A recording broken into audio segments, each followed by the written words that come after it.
অষ্টাদশ লোকসভা নির্বাচন চলছে সারা ভারত জুড়ে। পঞ্চম দফা ভোট শেষ হয়ে গেছে ইতিমধ্যে, আর 2 দফার ভোট বাকি আছে এখনো। যাদবপুর লোকসভা কেন্দ্রে নির্বাচন হবে আগামী 1 জুন, যেটা শেষ দফার নির্বাচন হবে। সপ্তম দফার নির্বাচনে আর মাত্র হাতে গোনা কয়েকটা দিনই বাকি।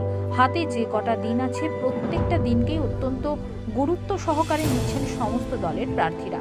নির্বাচনী প্রচার চলছে জোর কদমে, কেউ কাউকে 1 ইঞ্চি জায়গা ছাড়তে রাজি নয়। সকালে তৃণমূল কংগ্রেস প্রচারে নামলে দুপুরে প্রচার করছে সিপিআইএম এবং সন্ধ্যায় বিজেপি। নির্বাচন কমিশনের নিয়ম মেনে প্রত্যেকটা রাজনৈতিক দল নিজেদের প্রচার করতে ব্যস্ত।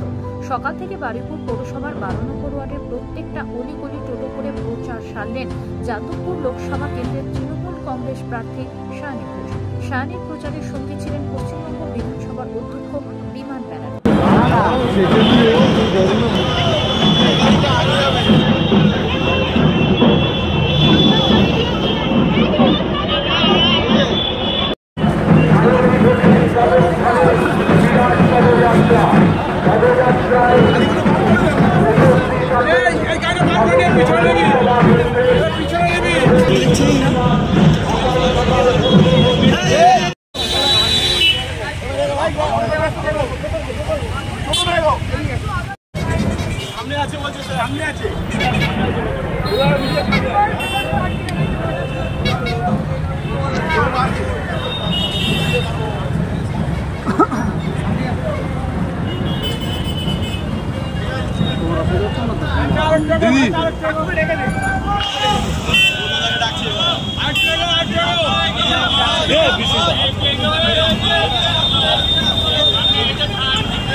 Hey, Jonty.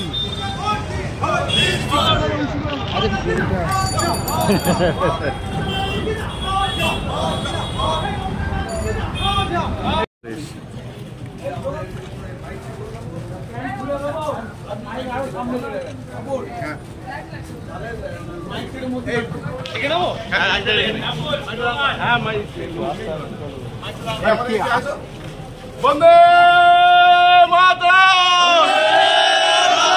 Trinamool Congress 1 June শায়নী ঘোষকে 3 নম্বর প্রথম ডিপে বিপুল ভোটে জয় করুন, জয় করুন, জয় করুন। এই 12 নম্বর ওয়ার্ডের সার্বিক উন্নয়নের সাথে শায়নী ঘোষকে জোড়া ফুলে ভোট দিন, ভোট দিন, ভোট দিন। ভোট চলতে 3 নম্বর প্রথম ডিপে শায়নী ঘোষকে জোড়া ফুলে ভোট দিন, ভোট দিন, ভোট দিন। এই মা বোনেরা বেঁধে জোট, জোড়া ফুলে সব ভোট। শ্রমিক কৃষক বেঁধে জোট, জোড়া ফুলে সব ভোট। হ্যালো, বন্দে আগামী 1 জুন 3 নম্বর প্রথম ডিপে শায়নী ঘোষকে জোড়া ফুলে ভোট দিন, ভোট দিন, ভোট দিন। এই 12 নম্বর ওয়ার্ডের উন্নয়নের সাথে শায়নী ঘোষকে জোড়া ফুলে ভোট দিন, ভোট দিন, ভোট দিন। এই মা বোনেরা বেঁধে জোট, জোড়া ফুলে সব ভোট। শ্রমিক কৃষক বেঁধে জোট, জোড়া ফুলে সব ভোট। ছাত্র সমাজ বেঁধে জোট, জোড়া ফুলে।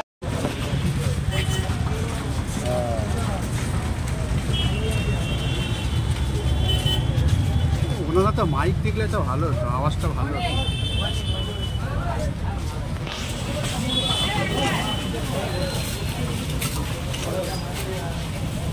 সুন্দর ছবি তুলে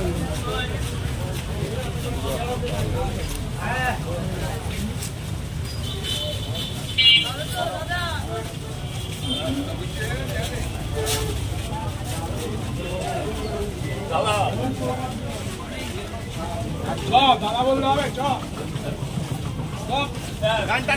বন্দ্যোপাধ্যায় মহাশয় উপস্থিত আছেন আজকের এই পদযাত্রায়। পদযাত্রা শুরু হয়েছে, আমাদের 12 নম্বর ওয়ার্ড পরিক্রমা হবে পদযাত্রা। আর এই পদযাত্রায় উপস্থিত হয়েছে যাদবপুর লোকসভা কেন্দ্রের তৃণমূল কংগ্রেসের মনোনীত প্রার্থী এবং মাননীয় মুখ্যমন্ত্রী মমতার আশীর্বাদ